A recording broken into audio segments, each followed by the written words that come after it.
Olá, Entomo Friends! Um dos assuntos mais comentados nas redes sociais tem sido essa nuvem de gafanhotos. Então, o Insectum veio aqui tirar as suas principais curiosidades sobre o assunto. E para isso, nada melhor do que uma expert. Então nós convidamos a doutora em entomologia e especialista em gafanhotos, Daniela Santos Martins Silva. Vem com a gente! E aí pessoal, tudo bem? Então Dani, você tem uma pergunta que todo mundo quer saber, é por que surgiu tantos gafanhotos e qual a espécie desse gafanhoto? Essa espécie é uma espécie conhecida, né, como Schistosecca cancellata, uma espécie descrita em 1838, uma espécie já muito bem conhecida para a ciência e para a agricultura.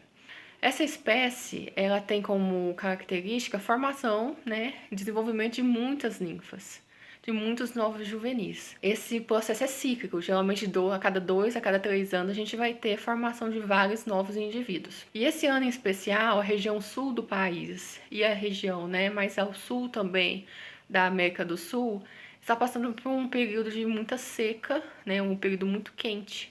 E alguns estudos indicam que essa combinação de características é muito importante para o desenvolvimento dos gafanhotos, em especial a espécie Schistosecca cancellata. Então, essa quantidade de novos indivíduos que está sendo reportado pode ter uma relação muito íntima com os fatores climáticos. Então, quanto mais seco e quente fica o clima, mais facilmente a gente vai ter a formação de novos gafanhotos. Mas aí surge outra dúvida. Por que esses gafanhotos estão migrando? E em que países isso é comum de acontecer? Essa migração, essa movimentação de gafanhotos tem tudo a ver com a biologia deles também. A Schistosecca cancellata tem uma característica que a gente não encontra em outros gafanhotos aqui na região neotropical, que é uma característica que a gente encontra nesses gafanhotos migratórios que a gente vê as notícias, né, na África, na Ásia, ali na região do Oriente Médio, que são as espécies de gafanhotos que têm essa questão, né, de dizimar as plantações, né, prejudicar e causar fome às pessoas. O Schistosecca cancellata, ele tem uma questão biológica no qual a gente tem populações que vão formar indivíduos que vão ter um comportamento solitário, populações ou a mesma população que a gente vai encontrar a formação de indivíduos com uma característica gregária. E basicamente, essa mudança que é fisiológica, ela ocorre em resposta à densidade.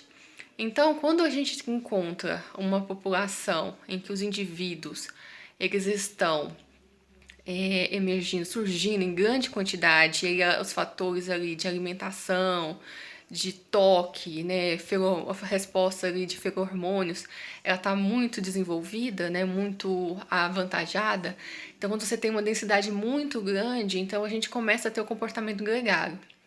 E alguns trabalhos já estão desmitificando, explicando melhor essa questão do comportamento gregário, porque quando a densidade está alta, esses gafanhotos eles se modificam, inclusive fisiologicamente. Então, a gente vai ter gafanhotos que vão ter uma mudança de coloração e de comportamento. E esse comportamento ele é modificado no sentido de que esses gafanhotos começam a se deslocar juntos. E esse movimento, né, deslocamento juntos, a gente vai ter ninfas e adultos se deslocando numa mesma direção. E essa direção geralmente ela é indicada a favor dos ventos, né? É esse comportamento gregário. E esse comportamento de formação do que popularmente é conhecido como nuvem, né? As nuvens de gafanhotos, tecnicamente é conhecido como pululações. Então, são pululações de gafanhotos em deslocamento. E esse deslocamento ocorre em busca de alimento, de locais melhores para o desenvolvimento, né, desses gafanhotos e em locais onde as fêmeas poderão fazer as novas oviposições. Mas Dani, conta pra gente, qual o motivo desse desespero todo, né? Quais os principais prejuízos que esses gafanhotos podem trazer? Os prejuízos eles estão relacionados com a agricultura, porque esse gafanhoto acontece tanto em ambientes naturais como em ambientes cultivados, né?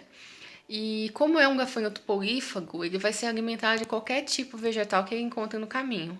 Então, grandes extensões de monocultura são as mais devastadas, né, na presença desse gafanhoto. Isso porque os gafanhotos, quando eles estão migrando, né, nesse movimento de populações, Eles podem se alimentar cerca de 50% do seu peso até 100% do seu peso. Então, a devastação é muito intensa. Nossa senhora, qué bicho louco para comer.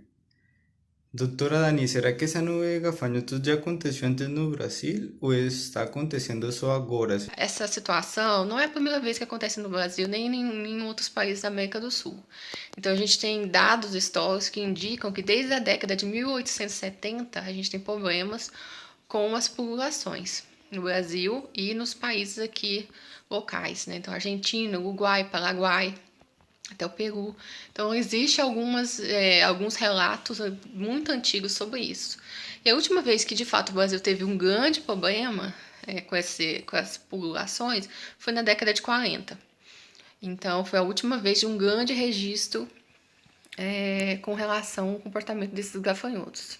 Mas então, Dani, como é que os países que lidam mais com essa situação fazem para controlar essa praga? Quais as estratégias mais utilizadas?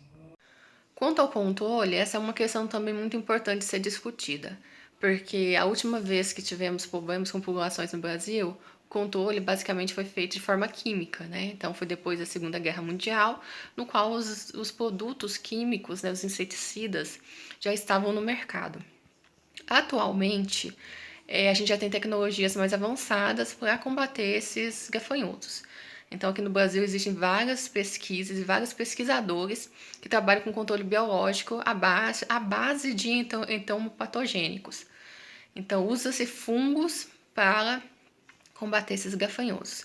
Porém, quando as nuvens já estão em formação, essas populações já existem, esse problema tem que ser remediado de forma rápida, né? Então, a resposta do controle biológico é uma resposta um pouco mais lenta, que deve ser aplicada quando há monitoramento e se consegue perceber que as populações já temos várias ninfas ali disponíveis. Então, a gente pode começar com o controle biológico. A partir do momento que não há monitoramento, como acontece no Brasil, a resposta mais rápida que pode ser aplicada é a resposta química. Então, tende-se a usar um inseticida para diminuir essas populações. A grande questão do uso de inseticidas está relacionada com o tipo de inseticida utilizado, porque a gente tem que ter um extremo cuidado com os organismos não alvo, e o modo, né, de fazer essa aplicação. Então, aplicar, como tem vários vídeos já na internet, inseticidas durante a movimentação das populações é pouco viável, porque eles se movimentam a favor do vento e são rápidos. Então, eles não ficam esperando a pulverização. O ideal, o que é recomendado para fazer o controle quando a população já existe, é fazer a aplicação do inseticida no final do dia, quase ao anoitecer e antes de amanhecer, porque essas populações elas vão estar em repouso. Os gafanhotos são organismos diurnos, então eles vão se movimentar durante o dia, com o sol. Com a baixa de temperatura, né, que geralmente acontece no final do dia e anoitecer, e com a ausência de iluminação, eles tendem a ficar em repouso, né, no período noturno, que é o melhor momento para poder se fazer o controle. É isso, galera. Muito obrigado por esclarecer nossas dúvidas, Dani. Esperamos que vocês tenham gostado do nosso primeiro vídeo de perguntas e respostas. Se sim, compartilha com os amigos. Sigam nossas redes sociais, Facebook, Twitter, Instagram e o nosso site Insectum, para vocês ficarem por dentro de tudo que a gente está fazendo. Até nosso próximo vídeo e tchau, tchau.